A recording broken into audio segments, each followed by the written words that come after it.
Thanks everyone for joining us today. I'm Shavanah Taj, I'm the General Secretary of the Wales TUC. We're about to start the meeting, of course. I'm really, big thanks to Sarah Murphy, the member of the Senedd for Bridgend, and for being the sponsor for this event today. I'd also like to ask Sarah to come up and say a couple of words, if that's okay.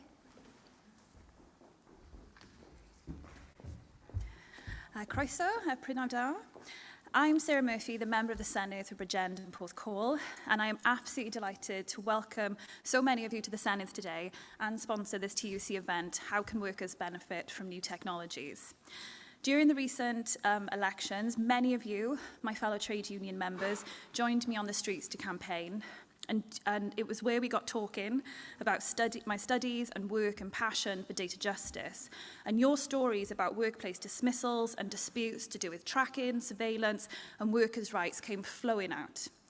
It was obvious that what many feared was taking place is that our workers and trade union reps are at the coalface of new technology that monitors, categorises, and demoralises workers.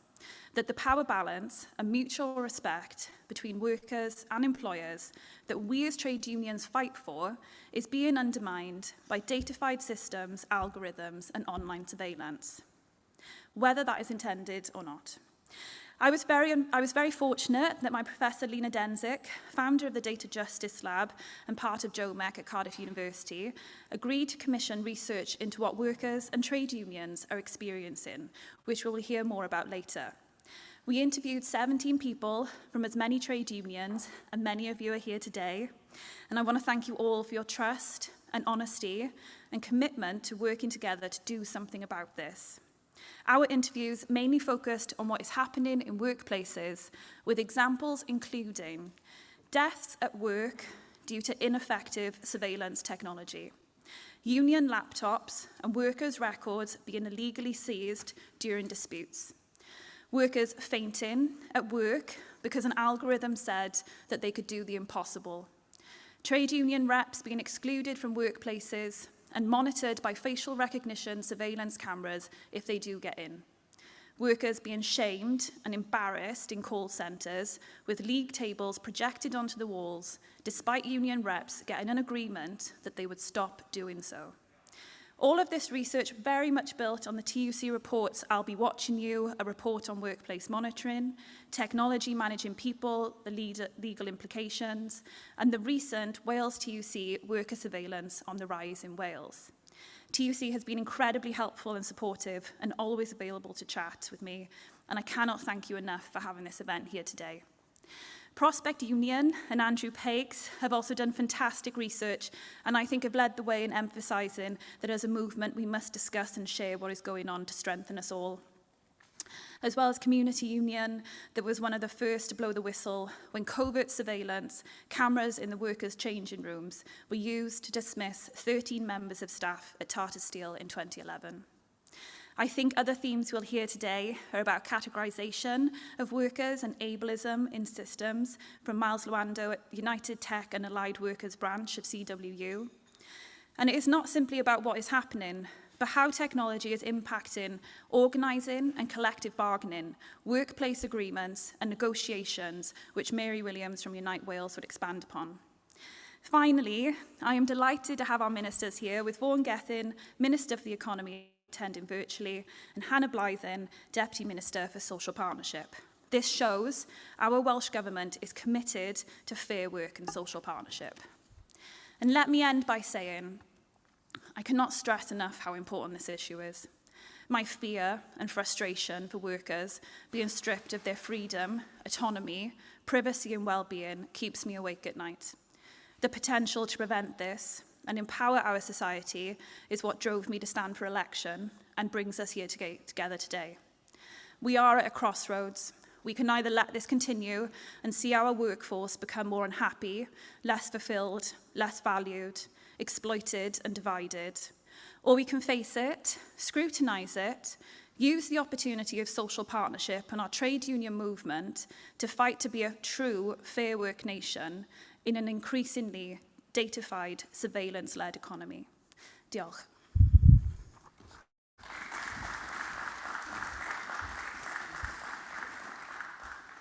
Thank you, Sarah. Just to add our thanks to the Senedd team today for making sure that we can have this hybrid version of an event. So this is a first time for us, so it's quite exciting. This event specifically, we are going to be discussing how workers can actually benefit from new technologies. We know that artificial intelligence is most definitely transforming the way that we work and actually offers opportunities to improve working lives as well. But as Sarah has said, new technologies, of course, also pose many risks: more inequality, discrimination, unsafe work conditions, and a real unhealthy blurring of the boundaries between home and work. The TUC recently produced a report, Technology Managing People, that raises awareness of the experience of workers and trade unions when artificial intelligence is actually used by employers. Aspects of the employment relationship, for example, decisions on recruitment, line management, monitoring and training, are increasingly becoming managed by AI.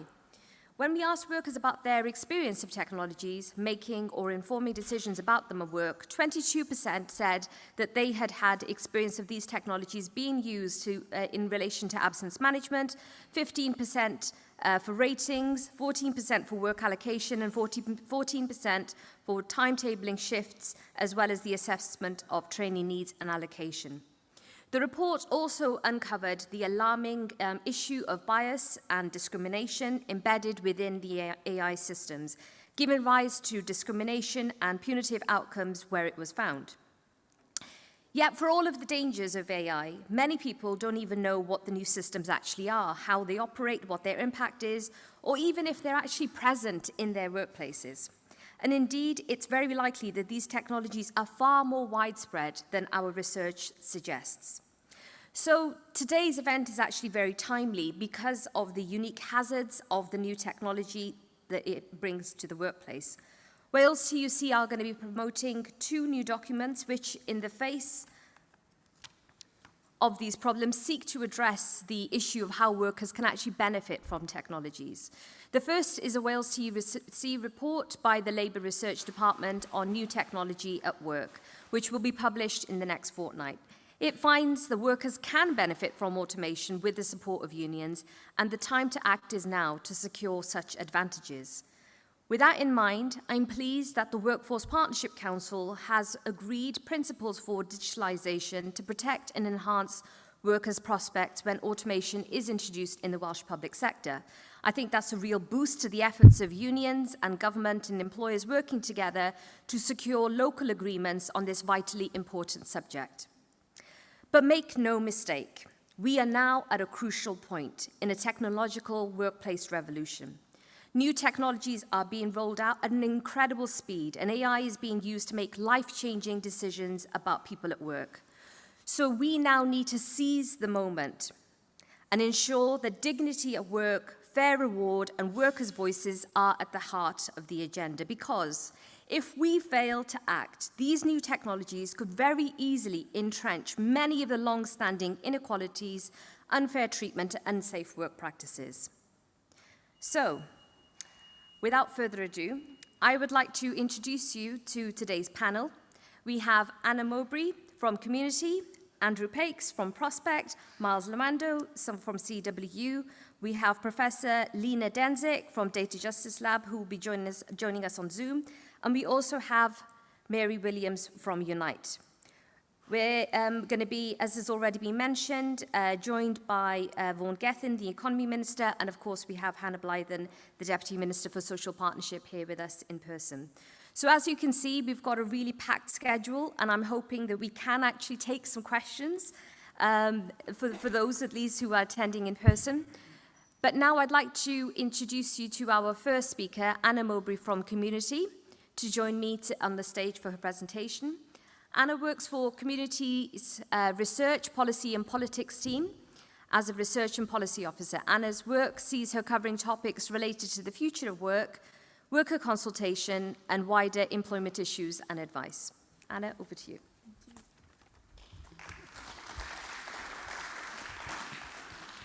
So thank you so much for having me here today. It's a real pleasure. So yes, I'm the Research and Policy Officer at Community. For anyone who doesn't know, we're a general union with membership roots in steel, but now across the economy, justice, third sector, and all sorts of things. So back in 2020, Community released the conclusions of our Commission on Workers and Technology, which is a research project we did with the Fabian Society.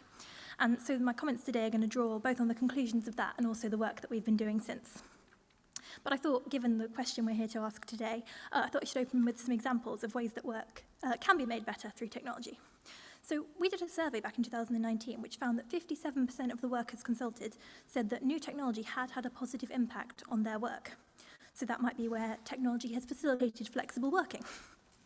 It's a cliche to comment on this, but today we've got hybrid solution. Technology has facilitated that, and it wouldn't have been possible without that technology. We can meet from different places and at different times. Technology can also improve health and safety. So, for example, in the steel industry, moving sharp and dangerous scrap metal in an automated way. It can make work more interesting. So Zurich, the insurance company, has been automating some of the manual and repetitive processes, which frees up staff to do the more customer-facing, relationship-building work that actually many people say that they prefer. Not only that, but actually Zurich has been recruiting from areas of the business like claims, which are vulnerable to automation, to actually train up people from scratch so that they can build and deploy the robots that are kind of taking on those tasks. So when I say robots, kind of picture a computer screen with a flowchart on it that's executing a process round and round. But of course, sadly, as we've said, not all of these examples are positive for workers. So we are really concerned about surveillance and monitoring. Employers are increasingly using really intrusive AI-powered surveillance, and we've had a case, for example, where an employer has proposed facial monitoring for drivers in the cars. Now, fortunately, we were able to negotiate a reconsideration in that case, but it is happening across the country. And we're also really concerned that work can become more precarious thanks to technology, as you see in the gig economy. And the tools and techniques of the gig economy have become increasingly mainstream. So algorithmic management is expanding. There was a case recently, for example, of Amazon drivers who were being punished by an AI monitoring their driving. And it was sort of punishing them for making mistakes, when in fact they weren't making those mistakes. And of course, as has also been said, discrimination is a real issue. For example, recruitment algorithms favouring people who look like those who already work there. So I think my message is that technology itself is neutral. It can make work better, or it can make work worse. So what we've been focusing on since we did the commission is worker voice, that key theme. So with the Institute for Future of Work, Community has developed a bargaining framework, which we hope will help reps to feel empowered to negotiate around technology. So we were really pleased to see the TUC's AI manifesto this year, which called for a statutory duty to consult with staff around the deployment of high-risk artificial intelligence and automated decision-making systems in the workplace. But of course, it's not just AI where worker voice is needed. We also want reps to be equipped to negotiate around new technology, new uses of old technology, and even new uses of data that they already hold. So our proposal is really for there to be technology reps trained to respond to developments like these. We want to empower our reps to ensure that not only are they well versed in the existing protections under legislation such as data protection law, equality law, health and safety, or consultation law, but also to be able to negotiate additional benefits, where technology could bring higher pay, better conditions, or better working hours. And we want to develop technology forums, creating that kind of institutionalization, a space for managers and workers to come together to discuss developments and to ensure that worker voice is really at the heart of all key decisions. I think what we would say is change cannot simply happen to workers. It must be with them and for them. And workers are absolutely ready for these kind of technology changes. And they will embrace technology change as long as their voices are heard and are at the center of decision making. So thank you very much.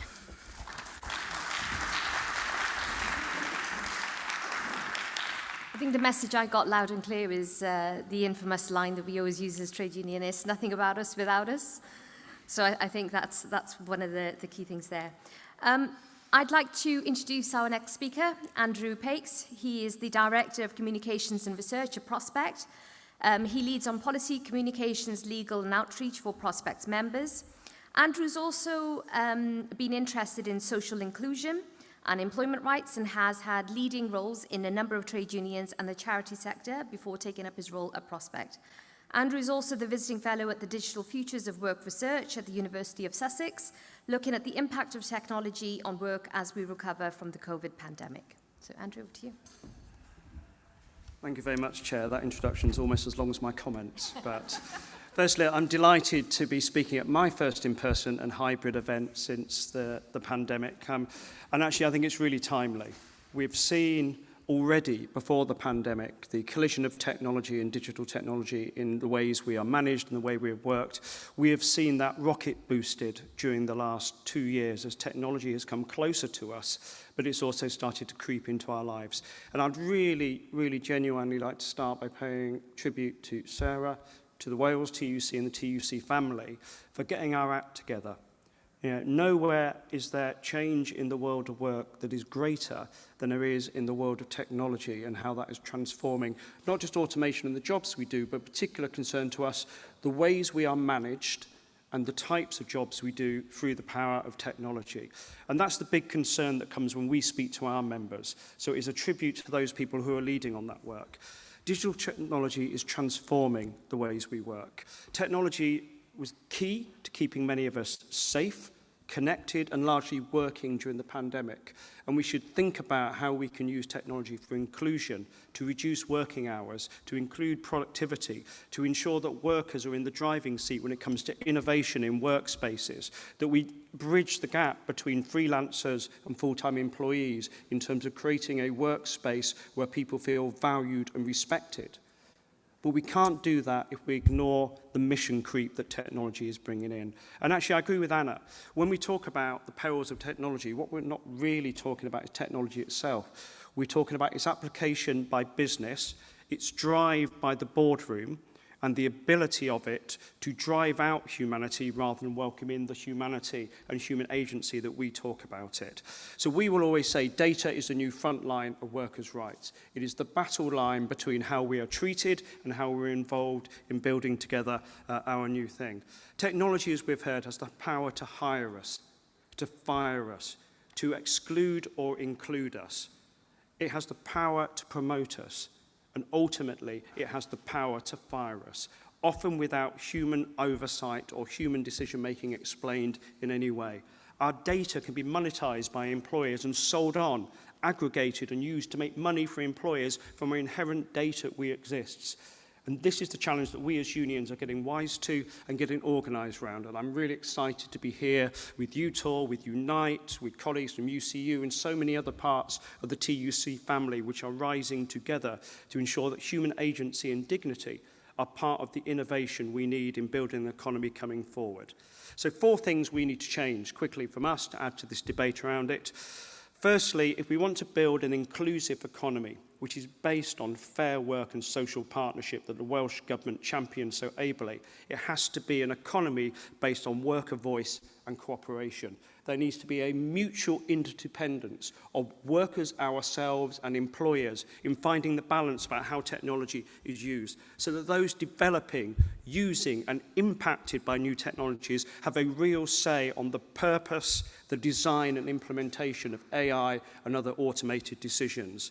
We need AI ethics that go beyond the boardrooms and go beyond toothless major principles and actually bring together fair work, negotiation and collective bargaining and the type of worker voice that we know is the only way to deliver inclusion, equity and involvement in our workspaces. Secondly, we need a new focus on the social benefits of technology. We need to challenge that technology is about the bottom line. We need to take on employers that use digital technology as a cover for cuts rather than a story about improvement of our place in the world and the kind of economy we want to make. Because the narrow focus on bottom line gets it wrong. But also sometimes the narrow focus on technology is something beyond most of us, excludes us from this debate. If this is about how we're managed, if this is about productivity, if this is about our future, this needs to be a debate for all of us.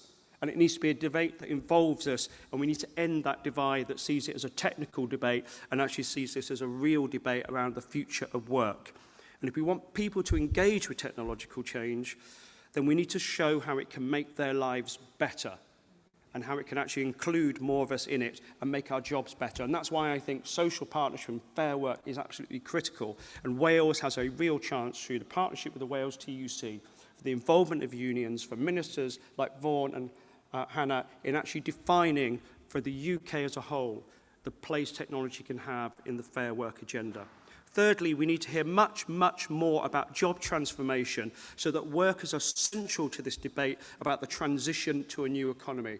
Just like we talk about a just transition in energy and climate, we need a new just transition in data and digital that is centred on people and places as well as the technology itself.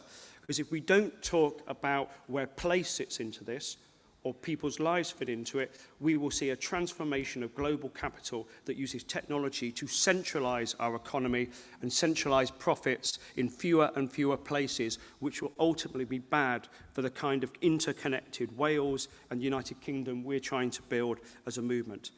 And finally, we need a framework that all social partners can buy into. It is stark when you work, as I do often in Westminster, that the Westminster government's AI strategy is silent on workers. It is silent on worker voice and inclusion. And the only way it talks about us is if we are factors in the mean of production who need to be skilled. And as we have learned, nothing about us without us. In every form of industrial change that this society has seen, in every place we have got it right, workers have been centred in that discussion. And in every place we have got this wrong, workers have been excluded, and the stakes could not be higher. When we talk to members who are being micromanaged by digital technology, when we talk to people who are having cameras monitoring them in their home, and this is a mainstream debate for us. 1 in 5 companies are now already using digital surveillance software or planning to do so off the back of this pandemic. 1 in 5 young workers in our latest survey report their employers are now watching them in their homes through camera technology. The boundaries between dignity and privacy and fair work and respect could not be under greater challenge. And it will come down to progressive government like here in Wales and progressive movements like the trade union movements to set out not just a stall for what good looks like, but a campaigning agenda which ensures productivity, people, and respect at the heart of the future. So I'm really, really pleased to be here sharing with our sibling unions from our movement, but also working together with Wales TUC, members of the Senedd and members of the government in ensuring Wales is the leading administration and putting this at the heart of a future good work economy. Thank you.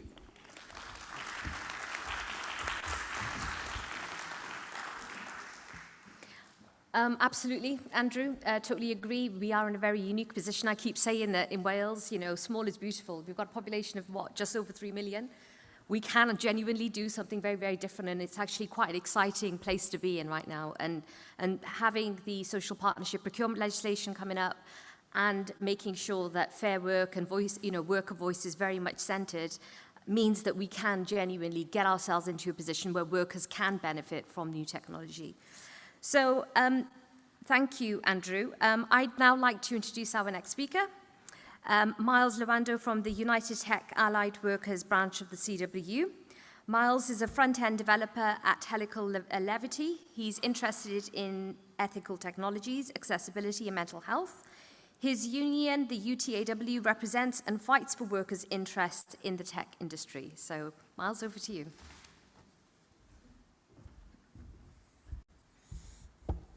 Thank you.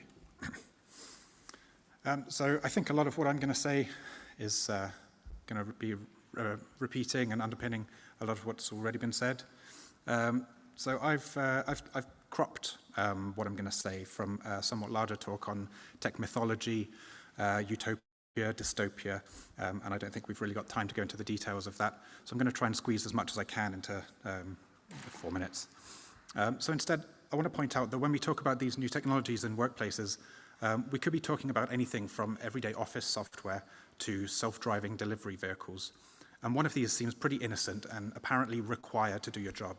But the other is a billionaire's fantasy, there's that mythology thing again, that simply doesn't exist yet in a lot of places.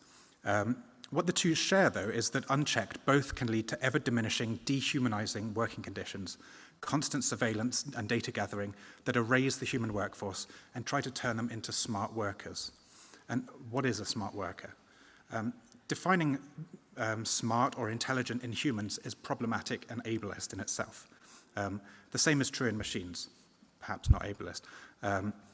We're surrounded by so-called smart technologies that mine us for personal data all the time and selling it as exciting and beneficial, usually to our health. So trying to tap into this, our new smart workplaces provide software to apparently empower employees to manage our workloads, manage our calendars and our own health.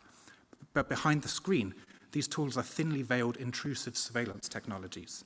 They monitor your productivity. They track how much time you spent looking at that cat playing a piano GIF, how many emails you've sent, which unapproved sites you visited, and sometimes they even go as far as tracking your mouse movements and key logging. This smartness implies human levels of intelligence, but quite often these data analysis and pattern recognition algorithms are neither smart nor magical. They're built by humans and have the same flaws that humans do. They're political and biased.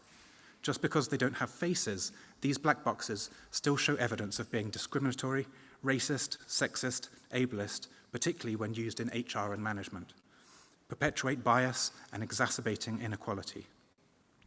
GDPR has been hailed as a big win that it protects consumers, but there's no equivalent that protects workers from having their data used to exploit them. We have little choice about what software we use or how our data is processed.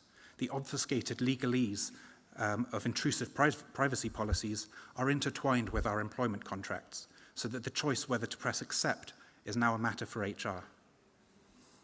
On the other side of automation are promises of driverless cars and fully automated warehouses presented as either already in place or only just out of reach. This is quite often hype that uses the same slick advertising that makes you want the next smartphone. The promise of a clean, efficient, futuristic utopia where everything is provided without the ugly friction of humanity. To maintain this desirable image, tech platforms design interfaces that tries to erase the human part of the process. Think of delivery apps, for example. We can order food without thinking about the worker entirely. We're subtly induced to believe the work is automated, that robots have understood our order, they've cooked it, and then suddenly, yuck, we open the door and there's a human. We're rendered into a soulless, barely visible workforce that apparently no longer needs autonomy or dignity. It leaves us to be exploited at the hands of these discriminatory values that have been installed by developers, managers, CEOs, and uninformed politicians. As Jeff Bezos shamelessly describes it, this is artificial intelligence. There's little automation here. It's still very much human-powered, but the hidden workforce driving these apparently automated technologies are usually distributed, often worldwide, to reduce costs, reduce rights, and exploit as much as possible. It's a capitalist desire to replace the messy human part of their money-losing operation. Technology can be used to improve our efficiency, but we need to trust that it won't be used against us. And trust is earned, not given. Automated processes can be used to augment workers, but not at the cost of working conditions or jobs. We need visibility, not just of the workers themselves, but of the technologies being used. Like the Luddites, it's not the machines that we have an issue with. It's how they can be used to exploit the workers. But we're not here to break machines. We have well-established organizing methods used by trade unions that don't need to be reinvented. Tech unions are growing worldwide, and changes are happening. Whistleblowers and activists are appearing from Amazon, Facebook, Apple, highlighting harassment and discrimination that's been ignored for years. In Spain, the rider law has not only legally given employment status to gig workers, but has also opened up secretive algorithms to inspection to ensure fairness. This is the sort of thing we want. United Tech and Allied Workers represents workers in the tech industry, and this is such a broad category of work, it's beginning to include everyone. The power structures imposed by the next innocent piece of software you have to install, or the next app you need to download for work, must be controlled at ground level. Legislation needs to be put in place. Otherwise, the technology will continue to follow tech billionaire cult leaders' values and turn both us, the workers, and you, the users, into the soulless machines they pretend to be making. Thank you.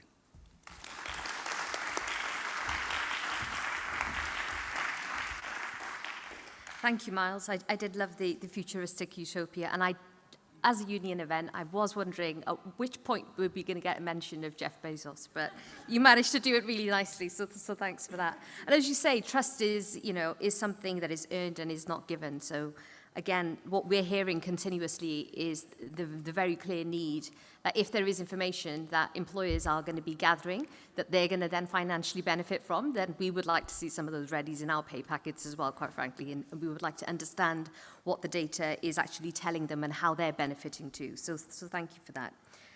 Our next speaker is going to be joining us over Zoom. I'd like to invite Professor Lina Dencik from the Data Justice Lab at Cardiff University.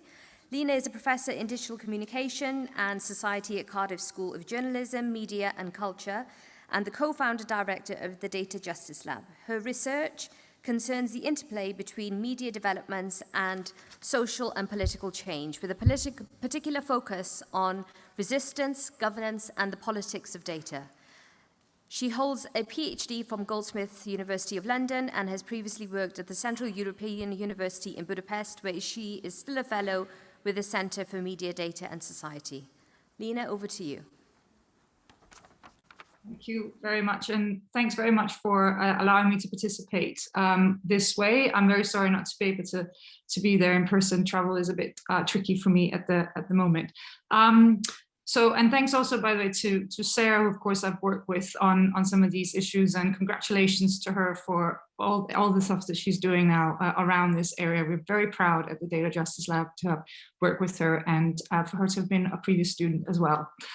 So first of all, just to say, I mean, obviously what we're doing at the Data Justice Lab, and the reason we're talking about data justice and how it feeds into the discussion today, is first of all to try and shift our understanding of what is at stake with this development when we're increasingly relying on data-driven technologies. And the key kind of focus of ours is to, as we've heard today, is to shift the focus away from either discussion on technology, that these are technical questions we need to be engaging with, but also to get away from this idea that this is simply a question of data protection or individual privacy, but actually that we need to think about these developments much more in a broader sense in terms of social justice. And here it would be, for example, the place of data in questions of workers' rights. And that's how we need to understand these developments very much as sort of social phenomena, not technical phenomena, and therefore have an impact on these different areas. I also just wanted to say, and I think Myles touched on this, that I think we should be careful about saying that technology is neutral. Technology is not neutral. Technology is designed with certain values and certain interests in mind, and also are optimized for certain outcomes. And I think that's important because it shows that we need to have input and participation to happen from the beginning when we're talking about what we want technology to be. And that needs to be from the outset. Otherwise, we will end up with technology designed for certain purposes, embedded in certain values and interests and agendas that are therefore lend themselves to certain kinds of outcomes over others, and they become much more difficult to challenge.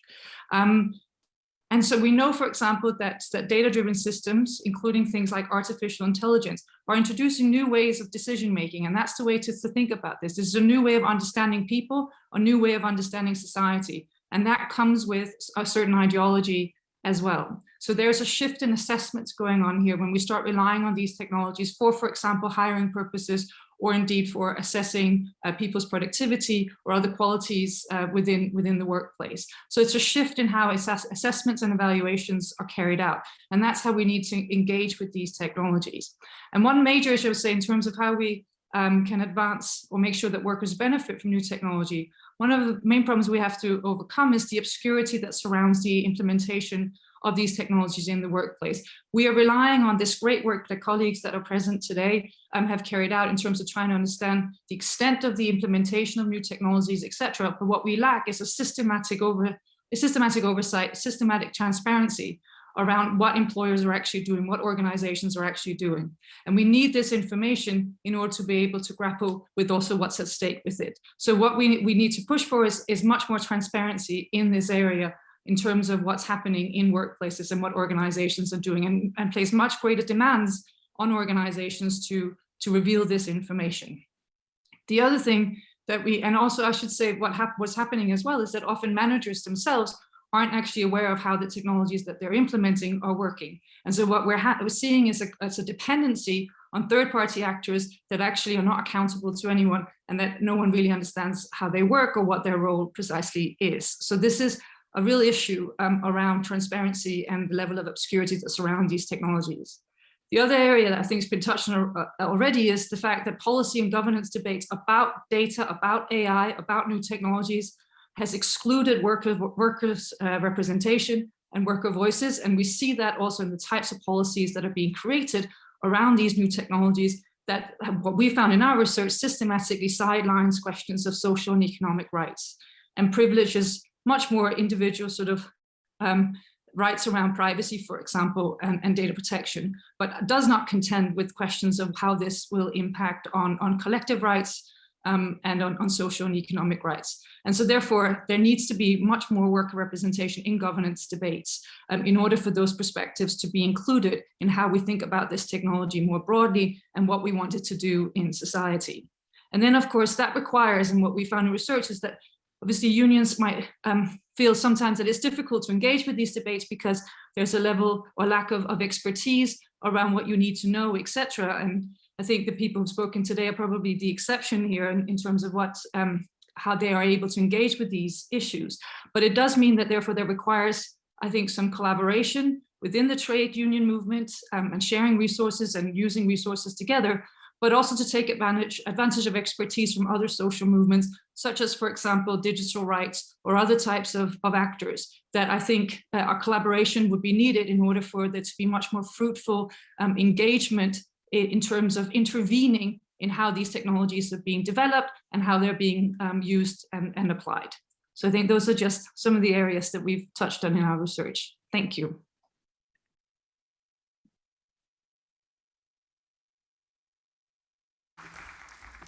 Thank you, Lina. I'd now like to introduce Mary Williams from Unite to talk about this particular issue from her perspective. Mary Williams is the head of political and policy for Unite the Union in Wales. Unite is the largest trade union in the UK and Ireland, representing workers across all industrial sectors. Mary is an experienced campaigner, an activist, and has worked in media and politics in Wales for over 20 years. So Mary, over to you.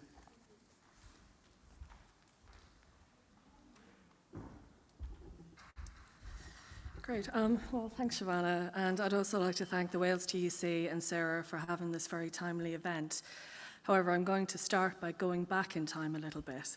So back in 2017, Unite saw the technological changes which were taking place in workplaces across the UK and the impact it was having on our members, their jobs, and our future. While acknowledging the potential opportunities of these new technological advances, there was also a realization of potential risk to jobs. The question of new technology replacing workers is not new. This is something that's been happening for hundreds of years. However, what was and is new is the speed at which this new wave of technology is taking place. Advances in robotics, digitization, sensors, artificial intelligence, and cloud computing are driving the new wave.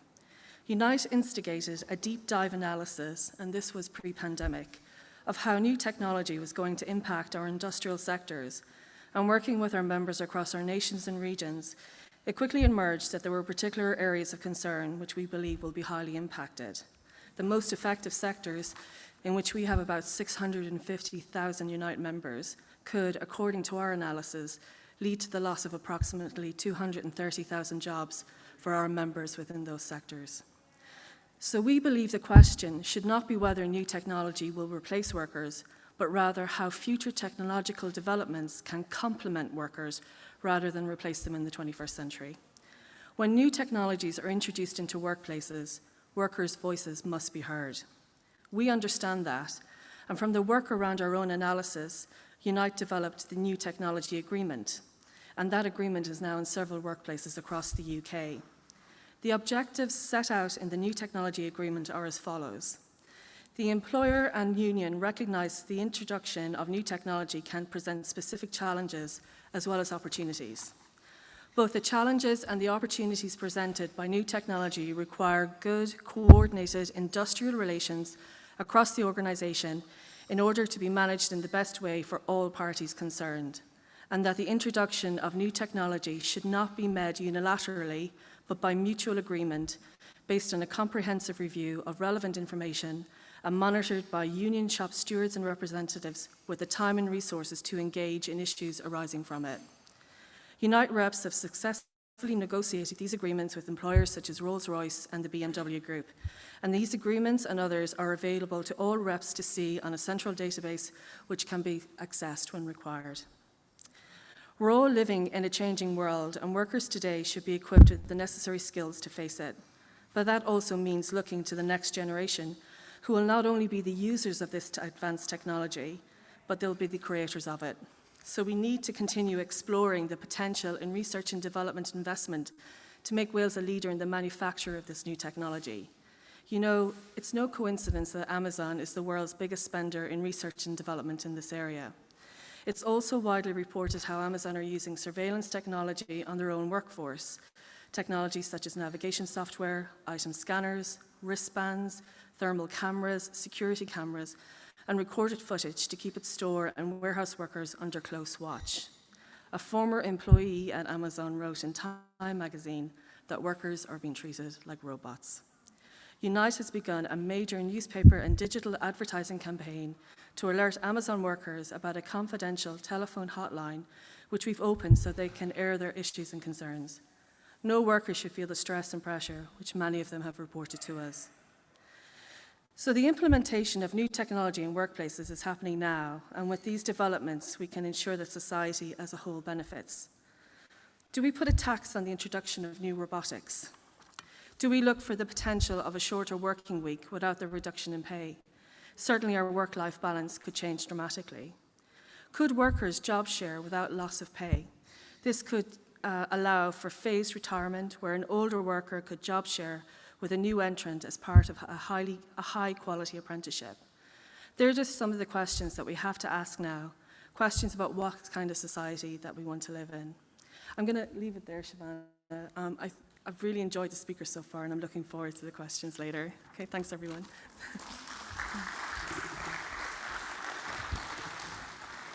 Thank you, Mary. I think what both Lina and Mary have presented very clearly is the need for a negotiated agreement between employers and unions right from the offset. So it's not something that just comes about or appears because there's a problem and we find out because there's a particular personal case.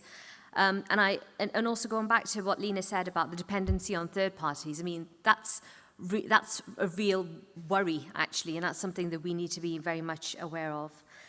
Next, I'd like to invite Hannah Blythyn to speak. Hannah is the Deputy Minister of Housing and Local Government from 2018 to 2021. And prior to being elected to the Senedd, Hannah worked for Unite Wales, leading on political and policy work. Hannah is currently the Senedd member for Gethin and the Deputy Minister for Social Partnership. So, Hannah, over to you.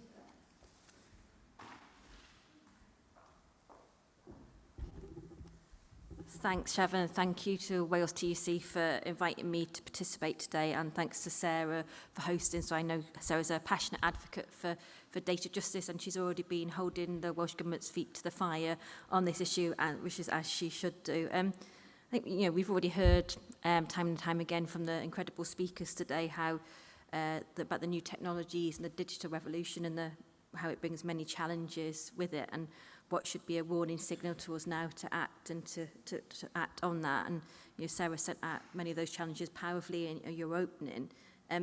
But I think turning to the themes today of how workers can benefit from new technology, and I always say as a politician, I try to go from the glass half full approach from the glass half empty, otherwise I don't think I could continue for most of the time. But it also brings with opportunities, and that opportunity to take on that challenges needs to be done in a way that we do things differently, in a way that brings those broader benefits for our communities, our economy, and our environment. I think we've heard too today how these concerns and debate and even protests over the impact of automation on workers and the modernisation of the workforce. So nothing new from the Industrial Revolution to the march of machines being immortalised in film and literature. But what is new, as we've heard, is the speed of the change and how that is being implemented now. And actually, it's not about the technology itself, but the way it's designed and the way it is implemented. I think it's absolutely right, and this event today is a huge significant starting point that we address these as a movement, we address these contemporary challenges and take stock and collectively step up to address them. It's clear there can be no analogue answers in this digital age and no acceptance, however reluctance, of that business of usual approach where you have the power balance going one way, or rather power imbalance, and that trickle-down approach that actually means that those least able to bear the burden of change are hit the hardest. And we're absolutely clear that today's discussion needs to be rooted in our collective ambition to be a fair work nation of decent and dignified work, with workers' voices front and centre and taken forward by working together in real social partnership.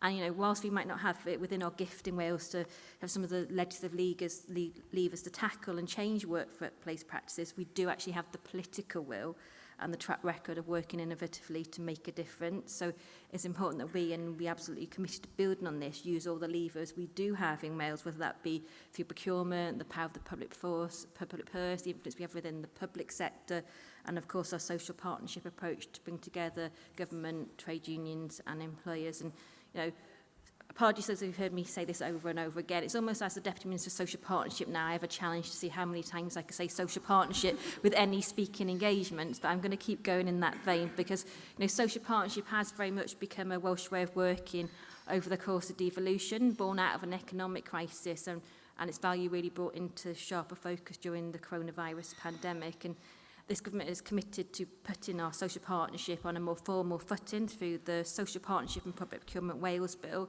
which will establish a statutory social partnership council with representatives from government, employees and trade unions, place a social partnership duty on certain public bodies, a fair work duty on Welsh ministers, and strengthen socially responsible procurement. And this social partnership model, I think, provides that way, if you've heard of bringing employee representatives and trade unions together to have that strategic focus. And it's absolutely not least through the Social Partnership Council that we are establishing it. And it's definitely not for government to suggest what the Social Partnership Council, when it is established, should focus its work on. And I certainly wouldn't risk that with Shav sat so close to me. But, we're talking about looking at these things at a systemic level. And I think, that Social Partnership Council could offer a forum to address some of these issues we've heard today in that way, and a potential to provide that platform to collectively work through how new technology can be introduced into workplaces in a progressive and non-exploitative way. And I think we touched on already today that one of those social partnership forums we have in Wales already, the Workforce Partnership Council, has revised its partnership and managing change agreement to include a set of principles on managing the transition to digital workplace to support the involvement, participation and consultation of staff and trade unions when new digital and data methodologies and new technologies are introduced. And these principles specifically promote a social partnership approach and include the characteristics of fair work and cover. That's not the fire alarm, that is the bell saying First Minister's questions are about to start. I'll give it a second. There we go. So these principles specifically promote a social partnership approach, including the characteristics of fair work and cover employee voice and participation, flexible and secure job change, opportunity for progression and growth, health, safety and well-being, and respecting workers' rights. And this is by no means the end, but is a positive starting point and in supporting the way forward in terms of the introduction of digitalisation in the workplace, because it really is through social partnership and worker participation through trade unions that we can enable and empower workers as part of a just transition in a way that, that any economic and environmental benefits for employees that come from new technology are shared with the workforce, whether that's increased wages, reduced work intensity, through better working practices and the impact on occupational health to improve well-being. Because there can absolutely be no climate justice without economic and social justice alongside it. Just in closing, many people we've heard of, like myself, have been working from home during the pandemic. I've been in a privileged position when I have a work and I'm able to do that, and I have a room to work in with the only worry that I get disturbed by a very overexcited 2-year-old Labrador. And many continue to do this for at least some of the time in the future. So we've actually seen how technology can offer more flexible working for some and can be good for people living, say, in rural communities, particularly in a country like Wales, and no longer having to commute long distances to work. But as we've heard today, we have to be acutely aware that there are negative as well as positive consequences of the use of technology, and also wary that some people may be excluded without that access as well, alongside thinking through the impacts of artificial intelligence on jobs of the future and data monitoring in the workplace. And just in closing, I want to say, as a long-time trade unionist and now in my ministerial role, I'm keen to work together and to explore, and as Shav said, to seize the moment, to see how technology can be used to fairer and better work opportunities for us now and well into the future in Wales. Diolch yn fawr.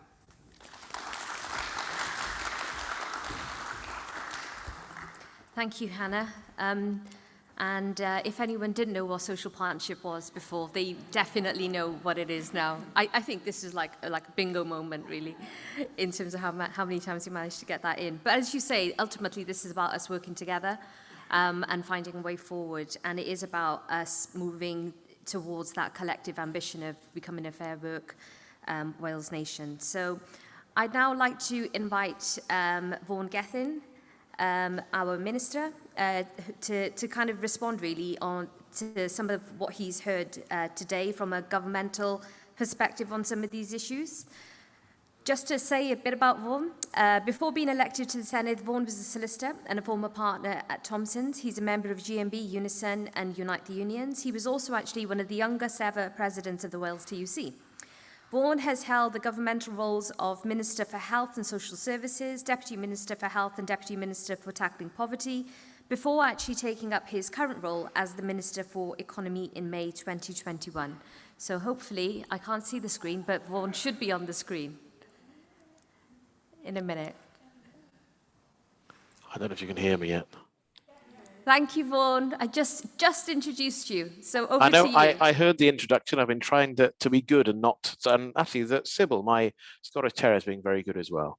But I'm really pleased to have an opportunity to contribute at the end of the session. I'm sorry that I couldn't see and hear more of it. I did catch the end of what my colleague Hannah Blythyn was saying. And I think there is a really clear message that I hope people not just understand but support. And that's about the fact that all aspects of our work link back to people. We sometimes find ourselves discussing programs, process and productivity, but this is all still about improving the quality of life for people who see the benefits of income raised through taxes, but people who recognize that actually work is a huge part of what goes into how you see yourself and can make a real difference to be in good work and not good work. And as my colleague Hannah has just been talking about, we have taken a social partnership approach to the challenges that we face. And that joint approach has helped us, not just during the pandemics, but beyond that, to both identify solutions and to try to chart the right way forward together. So our view is clear that employers should always engage with workers and trade unions before new technologies are introduced. We want to see progressive implementation and successful introduction, both for employees and employers. And our view is that constructive engagement should ensure that new technology is introduced into workplaces in a sustainable and progressive way. And I can say I've seen that in my own working life with technological change that has been handled well, and other times where there are definite lessons to learn to improve in the future. Our economic mission says that digital technology and innovation, we know, will continue to drive change in both the structure and nature of the economy. That will bring both challenges and things like automation, but also opportunities for new businesses, investment and lower work intensity, and the potential for improved work-life balance. And we're already seeing some parts of our economy move towards that. That comes with challenges for businesses needing to change their model, but a range of businesses are also finding that an improved work-life balance also provides productivity gains as well. There's been lots of evidence about that in the past, but with the pandemic and the requirement to change, I actually think there's a greater willingness from a range of businesses to do just that. Now in Wales, we're fortunate to have excellence in research and innovation that will contribute to developing new technology, and that could help to accelerate economic recovery and success for the future. There'll be opportunities to learn and work remotely, to reduce the isolation of some Welsh communities, to remove the need to live or travel directly within economic hubs, and opportunities for rural parts of Wales to thrive. Our digital strategy for Wales, which we published in March, sets a clear vision for a coordinated digital approach in Wales. Now, as I said, automation and digital innovation are accelerating change in the world of work. Our strategy sets out the aim to give people the opportunity to both develop and enhance digital skills so they can excel within a modern workplace. We try to set out how we want to support businesses in Wales to accelerate the adoption of digital to work smarter and drive innovation, and to make sure they're in the position to take full advantage of the opportunities that do lie ahead. But we know that the use of digital-driven innovation to support automation and artificial intelligence can take away from repetitive task bearing and help people to focus on where they can add most value. I think that our role in the government is not to stifle innovation, but to support an environment where innovative new technology can be introduced in a way that creates mutual benefits for employers and workers. I'm very clear that this government will not support an exploitative agenda, of which we've heard much about from concerns that I understand trade unions have raised. And indeed, one of my early questions from Sarah Murphy was exactly on this point. But it all comes back again to people. And whose side are we on? Those businesses that want to do the right thing in the way they adopt and introduce new technology, those workers who are helping to create that new technology to make businesses more productive, and ultimately all those working people who we know we want to have a fair day's pay for a fair day's work, because our ambition really is to have a greener, more prosperous and more equal nation. And I believe that by working together, we have the best prospect of doing just that. Many thanks for your time today. And as you can probably hear, I'm needed elsewhere to deal with household tasks, but I really do look forward to working with you now and in the future in my relatively new role in the government. Many thanks, Shav, and all those attending today.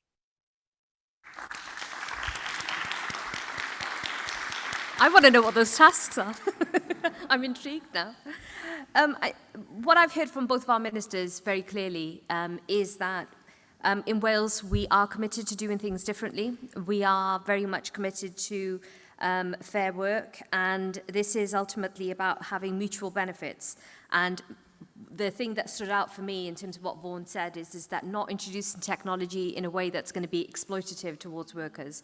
And that really goes to the heart of what many of the speakers today have spoken about. So I'm not sure what we're like for time.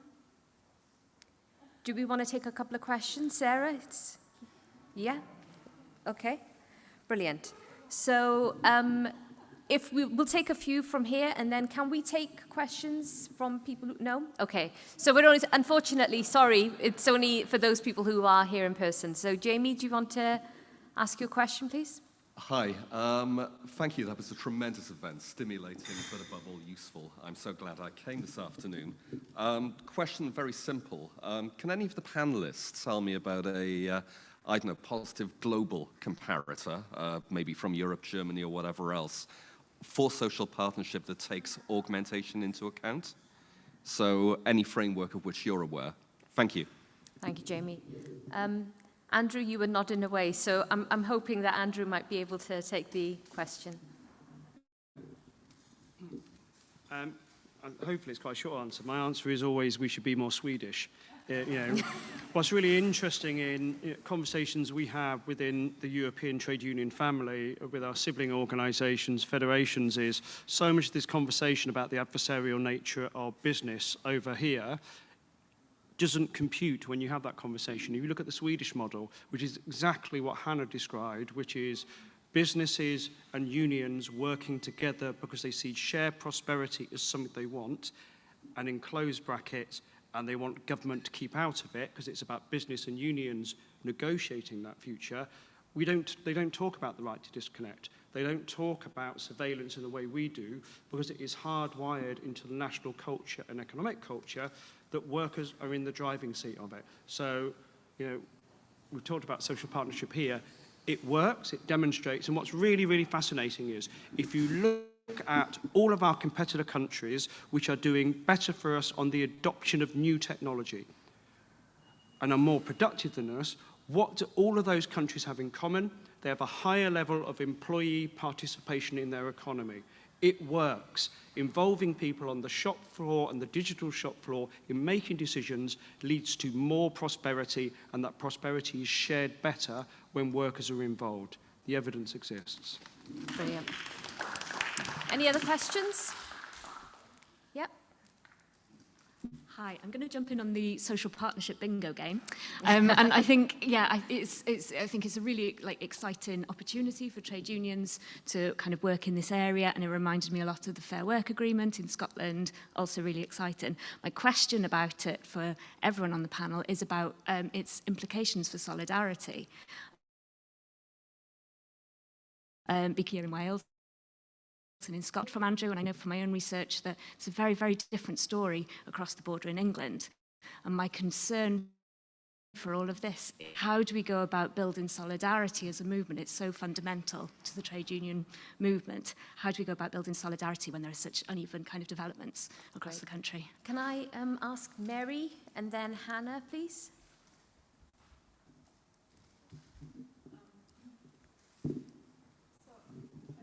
Today has proved that a lot of trade unions are looking at this and have been looking at it for a very long time. And I think the coordinated work through the TUC and the Wales TUC is definitely going to help towards that solidarity. But it's about getting that message out to workers, you know, that they don't have to accept it. They can, you know, work through the trade union, work collectively through that, and across the wider movement to make sure that their voices are heard and that things aren't done to them, that they're proactive in it. So, thanks, Mary. And Hannah? Thanks. I'll have to try and make sure I answer this from a ministerial perspective rather than that of a trade unionist. Yeah, I think, you know, I think it's a really good question too that, you know, before I was elected, I campaigned on things like regional pay disparity and things like that. So how do we make sure by the unintended consequence of trying to do the right thing here in Wales by workers and workplaces, we don't leave others behind elsewhere? And you know, it's something I'm acutely aware of as a member that represents a border constituency as well, where many of my constituents will travel each day to work over the border. So I think alongside the kind of the solidarity and the collective working that Mary's talking about across, you know, between free trade unions and across the different nations, I think there's a role that I have to play in my colleagues in government in talking to colleagues whether, you know, speaking very candidly, I don't think I'd get that very far with some people in some governments, but also to build those bridges and build those relationships with other parties as well, about actually how, in an opposition, actually how we can make the case for what we're doing in Wales to make sure we see it elsewhere in the future as well. Great, thank you, Hannah. I don't know whether, Sarah, you wanted to add to that, or even if you had a question yourself for the panel. I suppose what I would just add to that is that it goes back to what I said today. Just going out and talking to people will flood you with these stories. The sad thing about it, and that was the purpose, I think, of a lot of the TUC research and everybody who's been doing research into this, is to actually, like, once you start talking to workers about it, the stuff that they'll tell you, and some of it is, you know, horrendous, and some of it's good, but I think we're still at a point, really, where we just need to, and we can do this through our social media. We're doing it today through this event as well. We're doing it by all of us coming together and actually in person meeting one another. These are the relationships and bonds that we create in the movement. But the fundamental thing here is to tell workers to come forward, that they're not alone. They think that this is happening in isolation, even more so now because they're at home and they are isolated from their workers. But we need to create more space. And I think, you know, like Mary was saying, that Amazon helpline, the fact that Amazon workers now can call this confidential helpline and kind of get it out there, what's happening to them, that's what all of us here today have a responsibility to do. Tell workers, come forward, you're not alone. This is happening across the board, and we need to keep gathering those testimonies. Absolutely, thank you. Any other questions? Is that a hand in the pocket, or are you looking for your question? Got a question? Come on, Daniel. It was just on that last point. It's like this, I'm working with workers as a trade union negotiator. The stories that I get told on a daily basis. But the worst thing that happens to me is, yep. Are you going to tell anybody? No. And then you just think, you know, because I fear for my job. I don't want to do this. I don't want to do that. I think the social partnership thing, I'll play the bingo game as well. It definitely does work here in Wales. I've seen the actual tangible benefits that it gives to us. If we could somehow have that in the wider workplace or system like that, that'd be brilliant. Now, I know you can't legislate for that specifically, but we can always set an example, can't we, and convince people to do it. And I think if we do that and more people see themselves speaking out, then I think that'd be brilliant. Culture change here where workers are at the forefront of this and that they're the ones who are making the decisions. And that is something that we all have the power to do, definitely. Great. Can I ask Anna and Myles if they wanted to add anything to this? Yeah, I guess I just briefly wanted to add about the power of example. So although we were talking about how Wales can influence the rest of the UK, but actually just by being that first mover in these kind of things, by leading the way, it's an example, and we can show that it works, we can show that it can deliver. And similarly, at a workplace level, where we can deliver really strong agreements, really positive stories about how we've turned things around, that does empower people who are feeling maybe like they're alone, because they can see others have done it and they can follow in that direction. So I think it's a really important position that we're in here in Wales. Brilliant, thank you, Anna. Myles? Yeah, and I think it's also important to remember that while there are many trade unions, and a lot of them are starting to get involved in tech, it's not a competition, and we should all be working together. So, I mean, there's always going to be some level of competitive nature to it, but we should all work together, and solidarity is the only way we're going to move forward. So, I mean, that's why we're all in the room together. So, absolutely. Yeah. Thank you very much. So thank you, everyone, for today, and thank you to Sarah and to our ministers and our brilliant panelists as well. Your contributions have been, honestly, they've been brilliant, and this has been such a good event to actually do this in person and have the hybrid bit actually work has been like amazing. So I'm sure my team are going to be evaluating all of this and going, actually, it wasn't that bad, actually, Shavanah, you did okay. So thanks to my team as well for all the work that they did in the background. Thanks to many of our GC members and trade unionists who have actually attended today's event and others as well. It's been really good. I think that this is really a starting point now, because what we've heard very clearly is that employers are already benefiting. We need to actually understand how they're benefiting, and then we need to get some of that benefit back into our pockets. And also what Mary was saying about the 4-day working week and about flexible working and looking at other ways and means that we can actually benefit as a result of what the employer is gaining from this as well, I think is really, it's really interesting. And I think that takes the 4-day working week conversation forward as well, and takes us down lots of other different avenues. So, we are at this moment in time going through a lot of change. Technology is going to be at the heart of everything, but ultimately this is about making sure that nobody is exploited and that, workers can benefit, if not more than employers, at least close enough. So thank you very much, diolch yn fawr, and we shall see you all soon. Take care.